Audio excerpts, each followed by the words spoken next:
Alam niyo bang nakaranas si Arnold Clavio ng tinatawag na astral projection? Kung saan nakita niya ang physical niyang katawan na nakahiga pa rin, pero siya nakatayo at nakatingin. Bago natin ipagpatuloy ang kwento, mag-like at subscribe.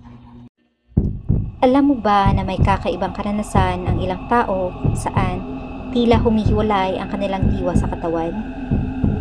Ito ang tinatawag na astral projection. Madalas nangyayari ito sa oras ng matinding pagod, stress, o habang mahimbing ang tulog. Sa karanasang ito, mararamdaman mong gising ka, pero nakikita mong nakahiga pa rin ang katawan mo. Ang iba, sinasabing parang paglalakbay ng kaluluwa. Isang halimbawa nito ang mismong naranasan ni Arnold Clavio. Minsang natulog siya, bigla niyang nakita ang sarili niya, mahimbing na natutulog. Naisip niya paano nangyari yun, at nang makabalik siya sa kanyang katawan, bigla siyang nagpablikwas ng bangon. Pawis na pawis at hinihingal.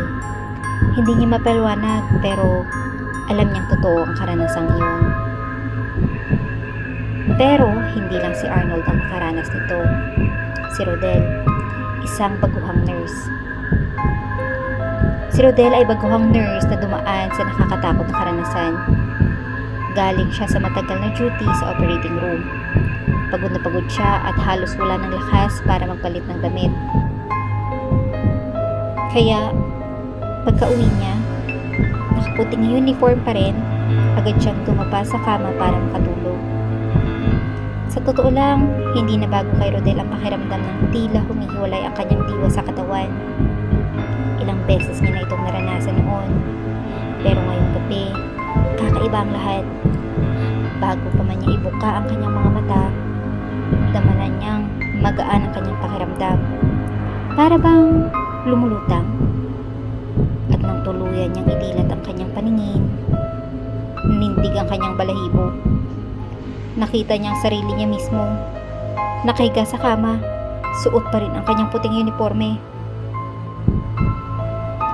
Napansin niya ang ID na nakasabit pa sa kanyang uniform, pati ang mahinang tunog mula sa labas ng bintana.